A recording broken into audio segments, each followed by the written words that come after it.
कि हमने last webinar में सीरीज ऑफ वेबिनार हमने प्लान करे हुए हैं, और plus we are able to guide you how पूरा can help you simplify the things which you keep on doing on regular basis.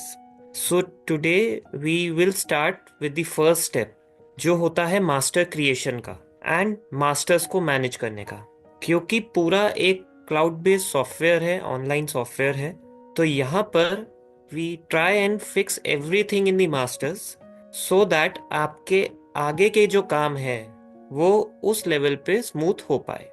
तो यहाँ पर हम देखेंगे कैसे ऑपरेशंस में जो चीज़ें रिक्वायर्ड होती है, SKU creations, price list management, inventory updations management, कैसे हम पूरा में प्रीफिक्स कर सकते हैं, और कैसे हम ये चीज़ों को बल्क में मैनुअल तरीके से रेक्टिफाई करके डाल सकते हैं सिस्टम पे, ताकि आगे के जितने प्रोसेस है वो हम फास्ट फॉरवर्ड कर पाए। तो सबसे पहले हमारा है कि जो हमारी एक टैगलाइन है कि पूरा सिर्फ एक सॉफ्टवेयर नहीं है, आपके बिजनेस को एक रन करने का नया तरीका भी है।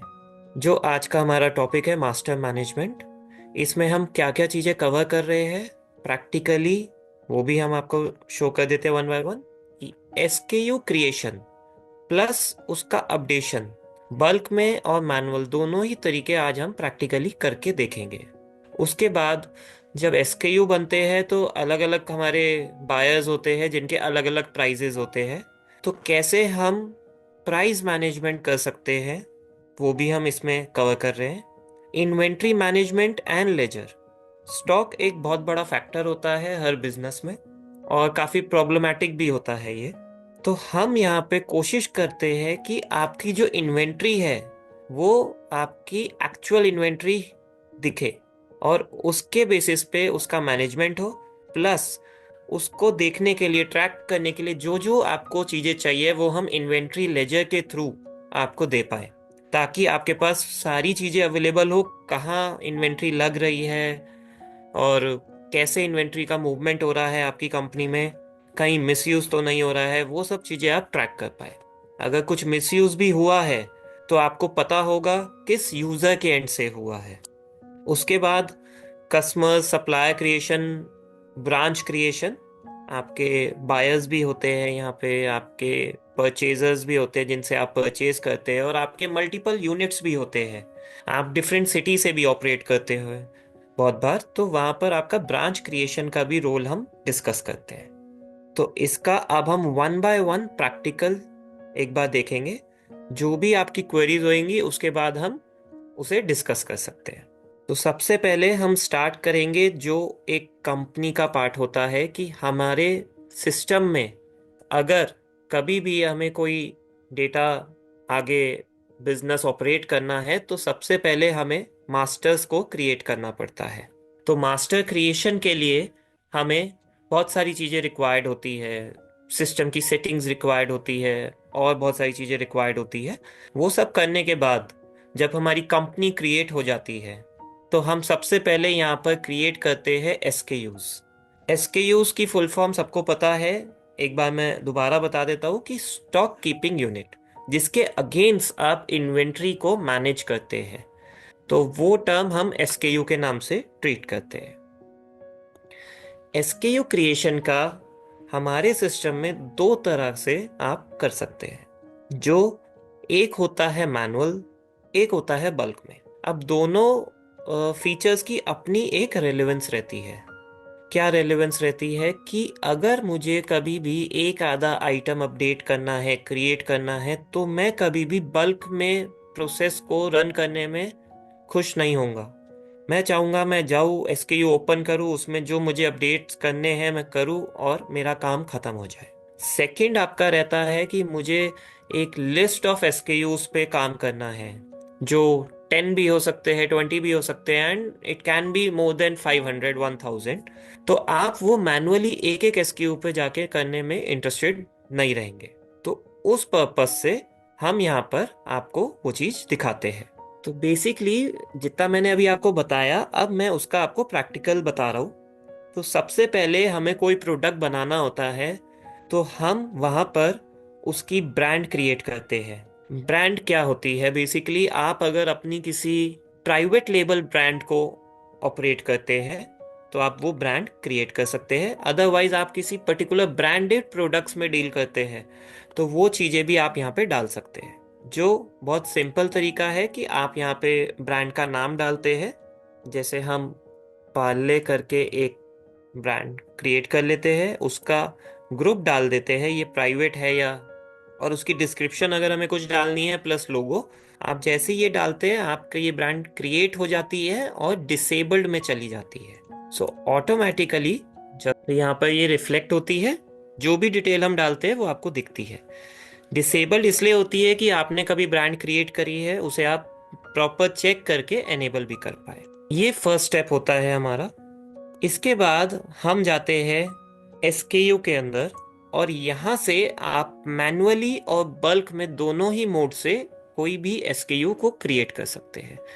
पहले हम एक SKU को मैनुअली क्रिएट करेंगे जिसमें हम सारी डिटेल्स डालेंगे और आपको बताएंगे क्या क्या चीज़ें आप कैप्चर कर सकते हो अपने SKU को क्रिएट करते वक्त। तो यहाँ पर एक ऑप्शन है क्रिएट का और एक ऑप्शन है क्रिएट कॉपी का। अगर आप क्रिएट कॉपी का फीचर यूज करते हैं तो आप पर्टिकुलर कॉपी पे क्लिक करके किसी भी प्रोडक्ट को कॉपी कर सकते हैं और उसी का डेटा आपका एक ड्राफ्ट स्टेज में खुल जाएगा। अदरवाइज आप अगर नया SKU क्रिएट करना चाहते हैं बिल्कुल नई लीग का, तो आप यहाँ से क्रिएट पे भी क्लिक कर सकते हैं। तो पहले हम एक SKU को क्रिएट करते हैं। आपसे सबसे पहले पूछा जाता है आपका SKU का क्या नाम है, जो भी आप SKU क्रिएट करना चाह रहे हैं। तो हम यहाँ पे एक नाम दे देते हैं सैंपल आइटम 1।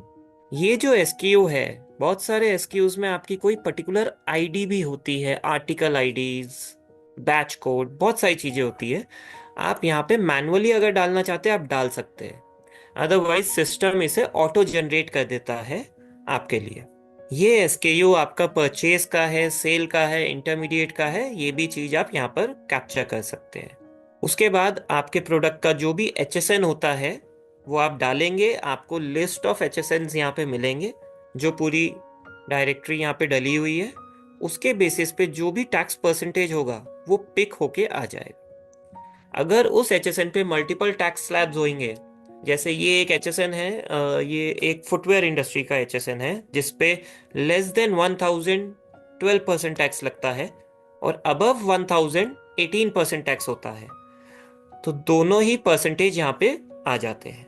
उसके बाद आप नेक्स्ट करेंगे और ये दोनों चीजें आपकी माउस से और कीपैड से शॉर्टकट से चलती है। जैसे आप देख पा रहे हैं यहाँ पे press shift plus enter to proceed लिखा हुआ है। उसके बाद आपको ये बताना होता है कि जो आपके SKU की बेसिक कॉन्फ़िगरेशन है, आप इसे 1:1 रेशियो में बेचते हैं, 1:1 रेशियो में खरीदते हैं, या आप इसकी पैकिंग में करते हैं। जैसे एक पैकेट में 24 पीसेज होते हैं, एक पैकेट में 10 पीसेज होते हैं, वो सारी चीज़ें आप यहाँ पे डिफाइन कर सकते हैं। तो अगर हम कहते हैं 1 = 20 पीसेज, तो आप यहाँ पर ये चीज़ें मेंटेन कर सकते हैं। फिर आपका आता है कि आपका क्या इस प्रोडक्ट का रेट क्या है। तो आप यहाँ पे लिस्ट प्राइस भी डाल सकते हैं, MRP भी डाल सकते हैं। उसके बाद ये किस कैटेगरी का प्रोडक्ट है वो आ जाता है।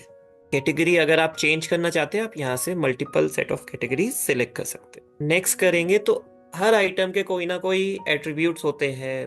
जैसे गारमेंट्स में साइज होता है, FMCG में उसके ग्राम होता है, वेट होता है, फुटवेयर में कलर होता है, साइज होता है, या कोई आइटम कोड होता है। तो आप सब चीज़ें यहाँ पर मेंटेन कर सकते हैं। अगर हम यहाँ पे डालना चाहे कि मुझे यहाँ पर ब्लैक कलर चाहिए तो आप डाल सकते हैं, और कोई चीज़ डालना चाहते हैं आप वो भी डाल सकते हैं। आप साइज डालना चाहे कि ये साइज 6 है तो उस हिसाब से आपको ये साइजेस यहाँ पर अवेलेबल रहते हैं। जो भी साइजेस आपके उस एट्रीब्यूट का पार्ट होगा ये सारा डेटा आपको प्री फीडेड मिलता है।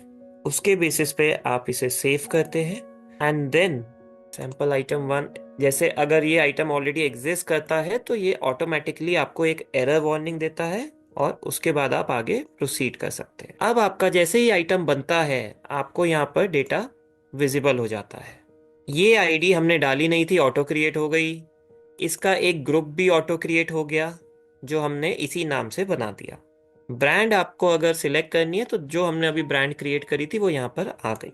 अब हर आइटम का एक मिनिमम ऑर्डर क्वांटिटी होता है जो आप डिफाइन कर सकते हैं। आप अगर मिनिमम अपने बायर से चाहते हैं कि मुझे इतना ही मिनिमम ऑर्डर चाहिए, आप डाल सकते हैं।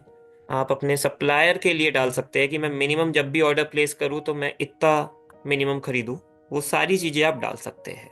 एसकेयू बंडल, अगर आपके ग्रुप में मल्टीपल एसकेयूज होते हैं और आप मिक्स में भी बेचते हैं, जैसे मिक्स के कार्टन्स होते हैं कि एक ही पैक में सैंपल आइटम 2 भी है, 3 भी है, 4 भी है, तो उनका रेशियो भी हम यहाँ पर मेंटेन कर सकते हैं।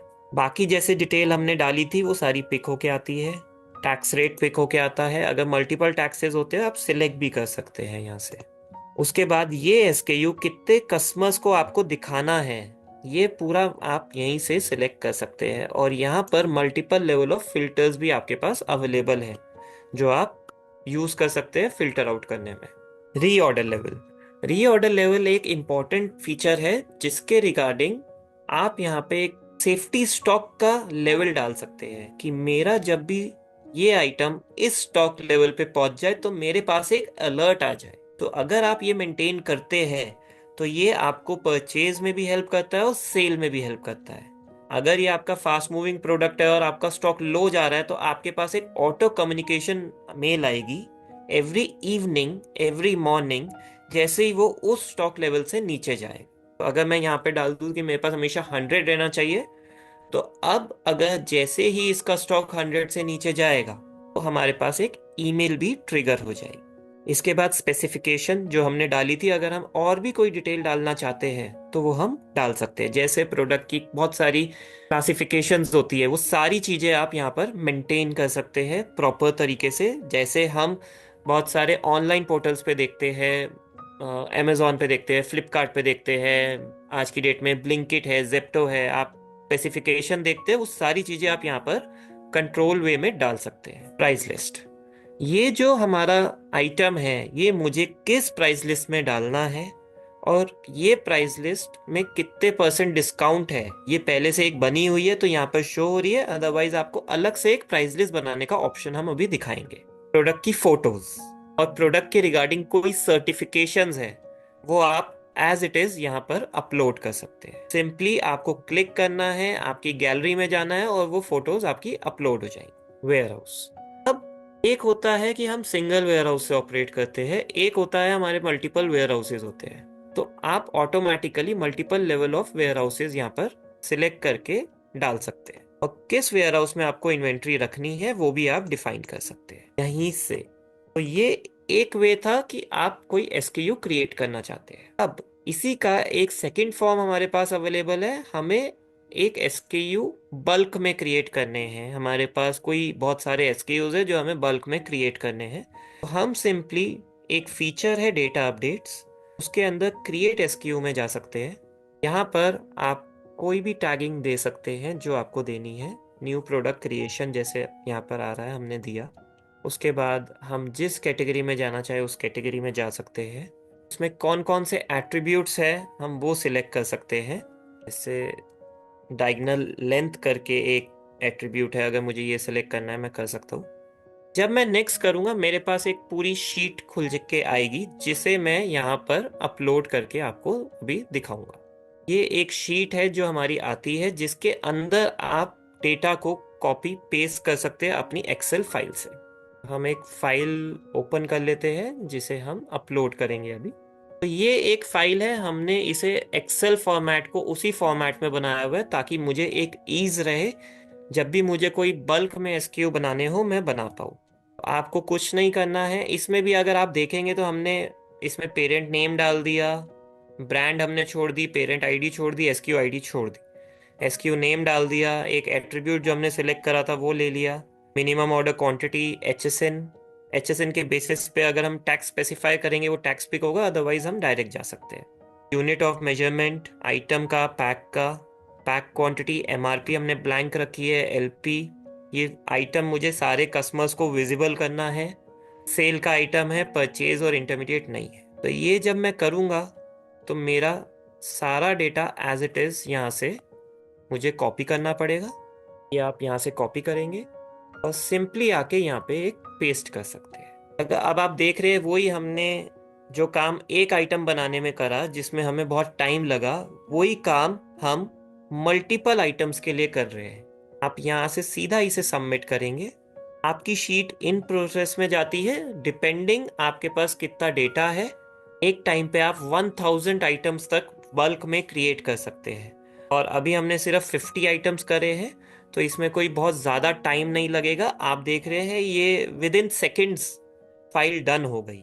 अब अगर आप यही फाइल को लिखना चाहते हैं तो आप कोई भी एसकेयू अगर हम यहाँ से सर्च करें, जैसे मैं ये एसकेयू सर्च करना चाहूँ, तो मैं कैटेगरी में जाके इस आइटम को सर्च भी कर सकता हूँ। ये आइटम ऑटोमेटिक क्रिएट हो गया है। इसमें वेयर हाउसेज असाइन नहीं हुए क्योंकि हमने वेयर हाउसेज ब्लैंक रखे थे। अगर हम वो ऑन रखते तो ऑटोमेटिकली वेयर हाउस भी यहाँ पर सिलेक्ट हो जाते। तो ये एक तरीका था कि आप बल्क में आइटम क्रिएशन कैसे कर सकते हैं। उसके बाद जो आइटम क्रिएटेड है उसका हम आपको एक पीडीएफ भी जनरेट करके देते हैं, जो ऑटो होता है। उसके लिए आपको कुछ भी एडिशनल करने की नीड नहीं होती है। आप यहाँ से जाके जो भी आपको करना है आप डाउनलोड करेंगे, 1 क्लिक में आपका एक पीडीएफ भी जनरेट हो। अब आइटम बन जाते हैं तो अपडेट भी करने पड़ते हैं। तो अपडेट का एक तरीका है कि आप डायरेक्टली जाके यहाँ पर मैनुअली जाके चीज़ों को चेंज कर सकते हैं। अदरवाइज आप कैटलॉग के अंदर, जैसे हम डेटा अपडेट्स में गए थे, ऐसे ही अपडेट एसक्यू का भी एक फीचर है जो सेम तरीके से होता है। आप वही कैटेगरी सिलेक्ट करेंगे, सेव करेंगे, एट्रीब्यूट सिलेक्ट करेंगे जो आपके एसक्यू में एग्जिस्ट करते होंगे, जो आपने क्रिएट करते वक्त डाला था। आप एसक्यू सिलेक्ट करेंगे, वो एसक्यू आ गया। अगर आपको सारे एसक्यू चाहिए आप सिलेक्ट ऑल भी कर सकते हैं। सेव करेंगे, नेक्स्ट करेंगे, आपका यहाँ पर एक शीट खुलती है जिसके बेसिस पे डेटा आ जाता है। इसमें आपको जो चीज़ें चेंज करनी है आप कर सकते हैं। अब यहाँ पे टैक्स ब्लैंक था उस वक्त जब क्रिएट करा था, बट इसमें एक ही परसेंटेज ऑफ टैक्स है तो दूसरा आ गया। अगर अब मैं इसका टैक्स बदल दूंगा, 6401 कर दूंगा और 12 to 18 डाल दूंगा तो ऑटोमेटिकली ये वो टैक्स ले लेगा। बाकी सारी चीज़ें मैं यहाँ से बदल सकता हूँ। आप इसे सबमिट करेंगे, ये अपडेशन भी कि लेस अमाउंट ऑफ डेटा है तो इमीडिएट बेसिस पे डन हो जाता है। अदरवाइज हमने न्यू आइटम क्रिएशन भी देखा है कि it took less than a minute. इसके बाद हम क्रिएट एंड जो हमारा अपडेट एसक्यू है उसके बाद इन्वेंट्री का पार्ट एक बार देखते हैं कि इन्वेंट्री कैसे चलती है सिस्टम में।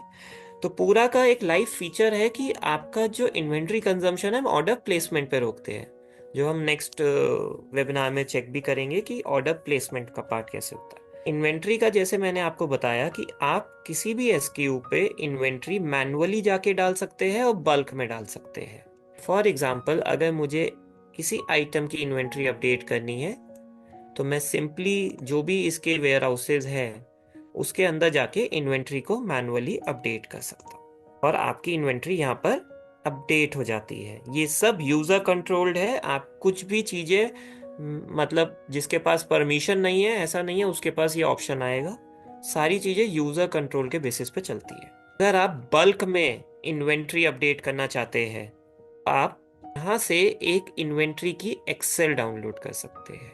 जब आप एक इन्वेंट्री की एक्सेल डाउनलोड करते हैं तो आपको उसमें कुछ नहीं करना होता है, आपको सिंपली उसमें करंट इन्वेंट्री डालनी होती है और ऑटोमेटिकली जैसे हमने 100 डाली थी तो 100 आ गई। अब मैं अगर यहाँ पे 100 और डाल दूंगा और इसी शीट को मैं वापस जाके अपलोड कर दूंगा तो ऑटोमेटिकली मेरी इन्वेंट्री अपडेट हो जाएगी। हम इसे अगर सेव कर देते हैं तो आप कुछ भी नहीं करना है, आपको कैटलॉग के अंदर ही डेटा अपडेट्स में जाके इन्वेंट्री एंड प्राइस अपडेट का एक फीचर है। दोनों ही फीचर सेम तरीके से चलते हैं। जैसे अभी हम इन्वेंट्री का देख रहे हैं ऐसे ही यहाँ पे अब इन्वेंट्री की सिलेक्शन होगी, एक फाइल हमें अटैच करनी है। आप यहाँ से इसे सबमिट करेंगे, आपकी ये शीट इन प्रोसेस आ जाएगी। जैसे ही ये शीट डन होएगी आपका स्टॉक अपडेट हो जाएगा। हम एक बार जाके वेरीफाई करते हैं कि ये स्टॉक अपडेट हुआ है या नहीं हुआ। हम सबको पता है हमने एक पर्टिकुलर वेयर हाउस में स्टॉक डाला था और हम यहाँ उसे देख सकते हैं। ये सारा काम तो हमने कर लिया। अब इसकी ट्रैकिंग कैसे करेंगे, किसने स्टॉक डाला, किसने नहीं डाला, कौन से ऑर्डर पे एलोकेट हुआ, कौन से ऑर्डर पे नहीं हुआ। इसके लिए हम जाते हैं, एक ऑप्शन अवेलेबल है इन्वेंट्री लेजर। यहाँ पर एक प्रॉपर तरीके से ये ट्रैक कर सकते हैं कि किस वेयर हाउस में कितनी इन्वेंट्री ऐड हुई है।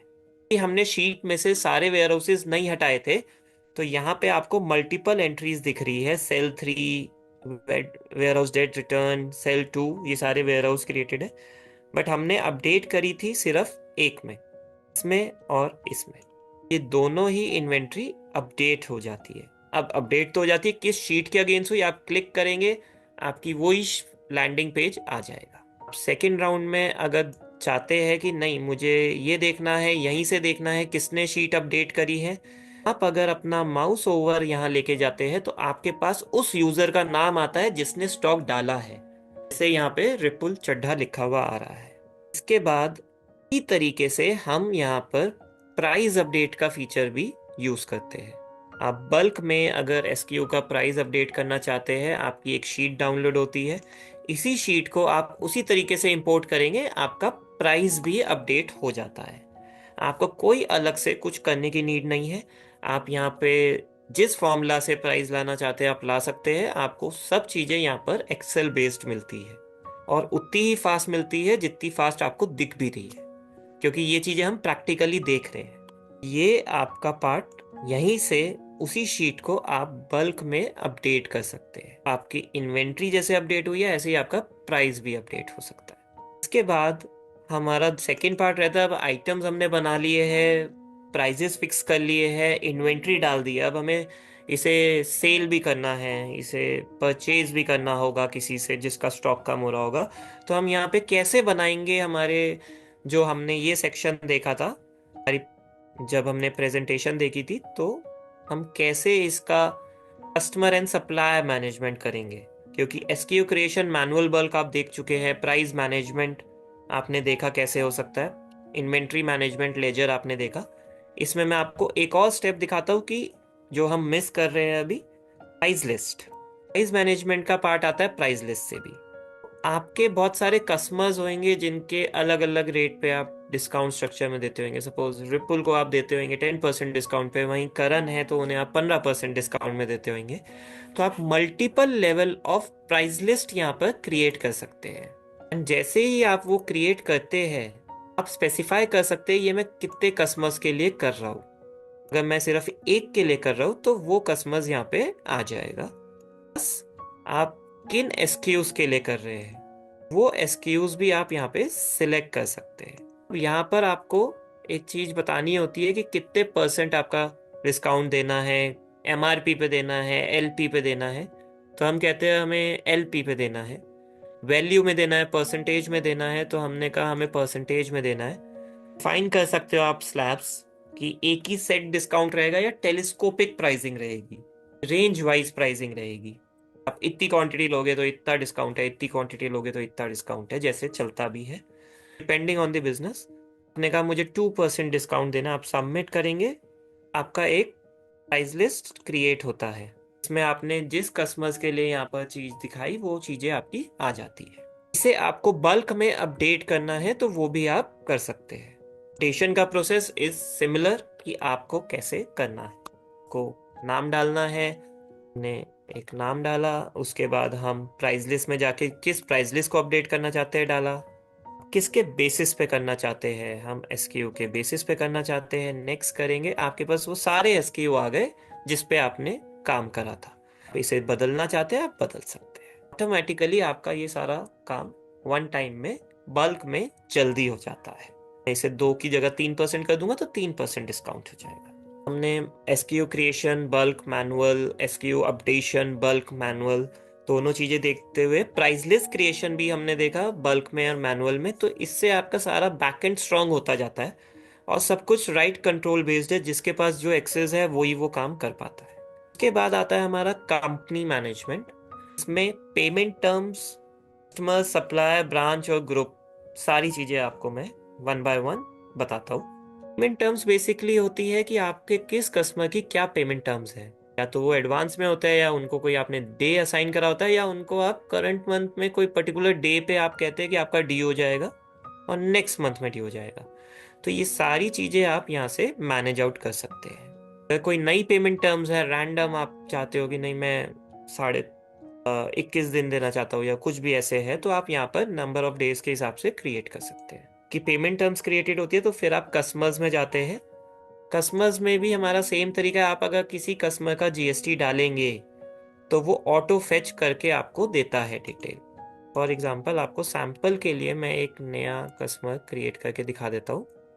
ऑटोमेटिकली जैसे ही हम ये डालेंगे, अभी ये शायद क्रिएटेड है तो इसलिए पिक नहीं करा, बट अदरवाइज यहाँ से जीएसटी पोर्टल से फेच होके आपके पास कस्टमर का नाम आ जाता है। डेटर, क्योंकि हम कस्टमर कंपनी बना रहे तो ये डेटर का पार्ट हो गया। उसका नंबर, नाम आप स्पेसिफाई करेंगे। अगर वो एग्जिस्ट करता है डेटाबेस में तो ऑटोमेटिकली उसके बेसिस पे उसकी डिटेल फेच हो जाती है। जैसे यहाँ पर मेरा नाम एग्जिस्ट करता था, नंबर एग्जिस्ट करता था, तो डिटेल फेच हो गई। पेमेंट टर्म्स आप स्पेसिफाई कर सकते हैं। तो 7 डेज हमने अगर डाला तो 7 डेज हम कर सकते हैं और एक कस्टमर क्रिएट हो जाता है। इसमें बहुत सारी सेटिंग्स होती है कि आपका जो कस्टमर है, आप उसे आउट ऑफ स्टॉक प्रोडक्ट्स का ऑर्डर प्लेस करने देना चाहते हैं या नहीं देना चाहते, तो वो बैक ऑर्डर्ड करके एक टेक्निकल टर्म है। रिमाइंडर हम भेजना चाहते हैं, नोटिफिकेशन हम भेजना चाहते हैं, वो SEZ जोन में तो नहीं आता, स्पेशल इकोनॉमिक जोन में तो नहीं आता, आप टैग कर सकते हैं, या वो एक्सपोर्ट का कस्टमर तो नहीं है, में हम टैक्स परसेंटेज डिफरेंट होती है। ये सारी चीजें आप यहाँ पर स्पेसिफाई कर सकते हैं। उसके बेसिस पे आप क्या वॉलेट डिस्काउंट देना चाहते हैं, वो भी चीज आप यहाँ पे कंट्रोल कर सकते हैं। टैक्स डिस्काउंट की टर्म भी यहाँ पर बनी हुई है। जो कस्टमर्स विदाउट जीएसटी ऑपरेट करते हैं उन कस्टमर्स के लिए ये फीचर अवेलेबल है। TCS आपका, ये अब जैसे गवर्नमेंट का नॉर्म है कि जो भी बिलिंग अमाउंट होगा उसका TCS आता है, तो ये आप इनवॉइस पे ऑटो कैलकुलेट करा सकते हैं। ये कस्टमर को किस प्राइस लिस्ट में रखना है आप यहाँ से टैगिंग कर सकते हैं। कौन से आइटम उन्हें दिखाने हैं, किस बेसिस पे दिखाने हैं, आप सारी चीजें फिल्टर आउट करके चेक कर सकते हैं। वो किस वेयर हाउस में पर्टिकुलर ऑर्डर डाल पाए। कोई मुंबई का कस्टमर है, आप चाहते हो कि मुंबई वाले वेयर हाउस में डाल पाए, वो आप कर सकते हैं। चाहते हो वो दिल्ली के सारे वेयर हाउसेस पे देख पाए, कर सकते हैं, पेंडिंग आपके क्लाइंट पे। कस्टमर ग्रुप, अगर आप ये कस्टमर किसी पर्टिकुलर सेक्शन का पार्ट है, दिल्ली का ही कस्टमर है ये, और दिल्ली एक ही पर्सन देखते हैं, या किसी डिवीजन का पार्ट है, तो आपके मल्टीपल ग्रुप्स बनेंगे जिसके बेसिस पे आप इस कस्टमर को उस ग्रुप का पार्ट बना सकते हैं। MSME नंबर, ये MSME नंबर इनका एग्जिस्ट करता है तो आप MSME नंबर और MSME टाइप भी मेंटेन कर सकते हैं। कस्टमर स्पेसिफिक, उसका नंबर फॉर्मेट कर सकते हैं कि जो बिल पे नीचे हमारे अमाउंट इन वर्ड्स लिखा हुआ आता है, अगर कोई इंडियन कस्टमर्स है तो उनके में लैक्स में लिखा हुआ आता है। अगर कोई इंटरनेशनल कस्टमर है, इंटरनेशनल उन्हें चाहिए होता है, तो वो मिलियंस में चलता है डिक्शनरी। तो दोनों ही डिक्शनरी यहाँ पर अवेलेबल है। करेंसी, बहुत बार ये होता है कि आप एक्सपोर्ट करते हैं USA में, दुबई में, ब्राजील में, इजिप्ट में, तो आप यहाँ से उनकी वो करेंसी में फॉर्मेट में इनवॉइसिंग भी कर सकते हैं। ऑर्डर विंडो, बहुत बार ये होता है कि हम चाहते हैं कि अभी हम लिमिटेड एक्सपेक्ट करें, या न्यू ईयर है तो हमारी प्रोडक्शन स्लो है या हमें स्टॉक टैली करना है, तो अभी हम ऑर्डर्स नए नहीं एक्सेप्ट कर रहे, तो आप यहाँ पर ऑर्डर विंडो भी डिफाइन कर सकते हैं। अपनी सप्लाई को पूरा रखने के लिए भी लोग ये फीचर यूज करते हैं कि मेरी सप्लाई लिमिटेड है, मैं कस्टमर्स को एलोकेट कर दूं कि आप मुझे कब ऑर्डर डाल सकते हैं। आप ऑर्डर विंडो भी अपनी डिफाइन कर सकते हैं, ऑर्डर टाइमिंग भी अपना डिफाइन कर सकते हैं। आप डे करेंगे तो हम बाय डिफॉल्ट 7 दिन सिलेक्ट कर देते हैं, आप उसके बेसिस पे अनसिलेक्ट कर सकते हैं। अगर टाइमिंग की बात करें तो हम आपको दोनों ऑप्शन देते हैं कि आप किस टाइम से किस टाइम तक करना चाहते हैं। ये सारे फीचर्स आपको मिलते हैं। यहाँ पर आप उस कस्टमर्स का एड्रेस, अगर जीएसटी है तो जीएसटी के बेसिस पे फेच हो जाता है ऑटोमेटिकली। यहाँ पर आप वरना मैनुअल ऐड कर सकते हैं। एड्रेस ऐड में हम सारी डिटेल उनकी आपसे यहाँ पर ले लेते हैं। यूजर जो हमने बनाया है, एक कंपनी में मल्टीपल यूजर्स भी होते हैं तो आप वहां से मल्टीपल यूजर्स भी सकते हैं। क्रेडिट, क्रेडिट में आपकी पेमेंट टर्म्स आती है, क्रेडिट लिमिट आप डिफाइन कर सकते हैं, और उस क्रेडिट लिमिट का कितना मैक्सिमम वो एक ऑर्डर में यूज कर सकता है वो चीज भी आप कंट्रोल कर सकते हैं। टेलर, टेलर क्या होता है बेसिकली, एक तो रिटेलर, हम एक रिटेलर नाम से समझ रहे होंगे कि मेरा एक डिस्ट्रीब्यूटर है, उसका कोई रिटेलर है। कई बार क्या होता है, हम अपने डिस्ट्रीब्यूटर को ऑर्डर प्लेस करता है, वो कहता है मेरे दूसरे एड्रेस पे भेज दीजिए और उस पे शिप टू में आप बिल टू कर दीजिए डेमो क्लाइंट, शिप टू कर दीजिए रिपल। वो आपका सेम स्टेट का पार्ट नहीं है, आप उसे एज अ रिटेलर ऐड कर सकते हैं। आप बिलिंग अपने नाम पे करा रहे हैं बट शिप डायरेक्टली वहां करा रहे हैं, तो ये चीज भी हमारे पास अवेलेबल है। लेजर, लेजर में दो चीजें आपको दिख रही है, वॉलेट एंड लेजर। लेजर क्या होता है, आपका ये सारा ही डेटा आइटम का, कस्टमर का बिजी के साथ इंटीग्रेट होता है, सिंकिंग होती है, आपको बिजी में अलग से बनाने की नीड नहीं होती है। ये पूरा is fully integrated with busy software. तो हम आपका बिजी का जो लेजर होता है किसी भी आपके डेटर का, एज इट इज पिक करके एक फीचर के थ्रू यहाँ पर दिखा भी देते हैं कि अगर किसी को डाउनलोड करके वो लेजर भेजना हो और उसके पास बिजी का एक्सेस नहीं है, वो यहीं से कर पाए। वॉलेट एक फीचर है जिसमें आप मल्टीपल लेवल ऑफ डिस्काउंट्स दे सकते हैं प्रमोशन के थ्रू या डिफरेंट मॉड्यूल्स के थ्रू के बेसिस पे यहाँ एंट्री बनती जाती है और उसकी समरी दिखती रहती है। जब भी कोई वॉलेट में एडिशन होता है या सब्ट्रैक्शन होता है, डेबिट होता है या क्रेडिट होता है, आपके कस्टमर को एक ईमेल के थ्रू इंटीमेट भी किया जाता है कि इतना अमाउंट आपके वॉलेट में ऐड हो गया है, ताकि वो एक्साइटेड होके और ऑर्डर्स भी प्लेस कर पाए। This helps in push sales as well. पता है मेरे पास यहाँ पे पैसे पड़े तो मैं वो यूज कर सकता हूँ। इस तरह से हमने जो ये कस्टमर बनाया, इसी तरह से आप यहाँ पर सप्लायर भी बना सकते हैं। सप्लायर में सारी चीजें सेम है, सिर्फ हमने एक फर्क करा हुआ है कि सप्लायर को हमें पैसा देना होता है, पेमेंट्स करनी होती है, तो हम उसका बैंक डिटेल भी कैप्चर करके रखते हैं, किस अकाउंट में आपको सप्लायर को पेमेंट करनी है। ये सब आप अगर देखेंगे तो सब कुछ सेम अवेलेबल है, फर्क यहाँ पर और अवेलेबल नहीं है। उसके बाद आता है आपका ब्रांच सेक्शन। के मल्टीपल लोकेशंस पे ऑफिसेज है, तो आप यहाँ पर ब्रांचेस बना सकते हैं। ब्रांचेस आप जब स्टॉक ट्रांसफर करते हैं या स्टॉक एक यूनिट से दूसरे यूनिट में भेजते हैं, तो उस केस में हम ऑर्डर के थ्रू ब्रांच का यूज लाते हैं आपका। तो यहाँ से दिल्ली से मुंबई अपने दूसरे ऑफिस में भेजना है, तो आप एक स्टॉक ट्रांसफर वाउचर के थ्रू तो भेजेंगे नहीं, एक प्रॉपर ऑर्डर, ई वे बिल, ई इनवॉइस के भेजेंगे। तो जब आप ये स्टॉक ट्रांसफर करते हैं तो हम आपका बैकग्राउंड में एक कंप्लीट ऑर्डर प्लेस करके छोड़ देते हैं, जिसके अगेंस्ट आप इनवॉइस पर बना सकते हैं। और ये सेक्शन भी बिल्कुल सिमिलर है तो हमने अभी देखा। इसके बाद आता है हमारा कस्टमर ग्रुप का सेक्शन। कस्टमर ग्रुप में अभी आप देख रहे हैं all customers, all suppliers, all companies, all branches बनी हुई है। आप यहाँ पे मल्टीपल टाइप के ग्रुप्स बना सकते हैं। जैसे मैं एक ग्रुप बनाता हूँ रिपल, मैं बना देता हूँ एक आपके दिल्ली, किसी भी तरह से इसे बना सकते हैं, दिल्ली क्लाइंट्स, मुंबई क्लाइंट्स, इस टाइप से। सॉरी, तो हम दिल्ली क्लाइंट्स करके एक ग्रुप बनाते हैं, तो हमें वहां पर ये डिफाइन करना होता है कौन से कस्टमर्स के लिए मैं ग्रुप बना रहा हूँ। तो मैंने यहाँ पे सपोज जो भी हमारे कस्टमर्स है वो सिलेक्ट करें। उसके बाद ये जो है हमारा किस यूजर के लिए रहेगा, मुझे ये मल्टीपल यूजर्स को देना है तो मैं मल्टीपल यूजर्स को भी दे सकता हूँ। ऑटोमेटिकली आपका ये पार्ट यहाँ से फिक्स हो जाता है। इससे क्या होता है, आपके जो भी यूजर्स होते हैं उन्हें वही डेटा दिखता है जो उन्हें हमें दिखाना है। ऐसा नहीं है कि उन्हें सब कुछ दिखेगा, सिर्फ वही डेटा दिखेगा जिसका आपने उन्हें एक्सेस दिया हुआ है। अदरवाइज उन्हें सब कुछ दिखेगा जो हम नहीं चाहेंगे उन्हें दिखाना। बेसिकली आज आपने ये सारा पार्ट जो देखा है, उसमें हमने ये सारी चीजें कवर करी है कि यो creation, updation, manual and bulk management.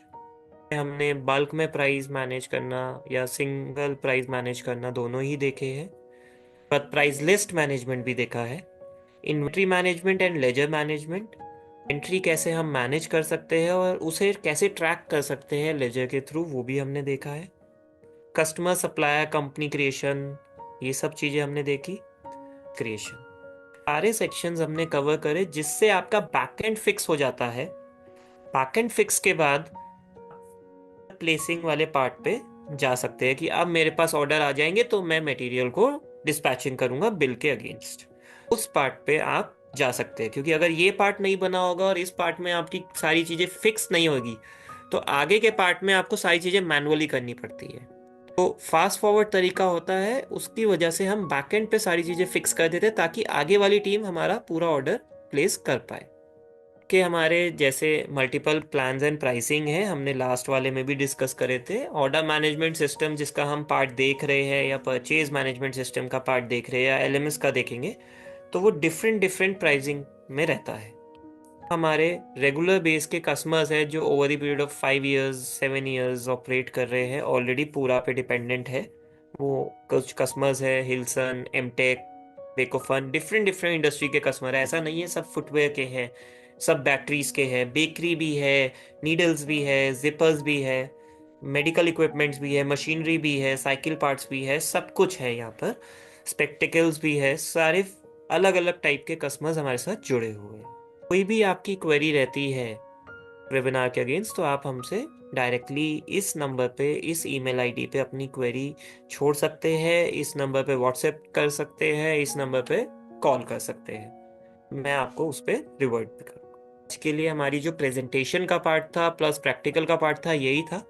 I hope आप लोगों को ये दिखा होगा कि कैसे मास्टर फिक्सिंग से ही आप अपने प्रोसेस को स्ट्रीमलाइन कर सकते हैं, एरर फ्री बना सकते हैं।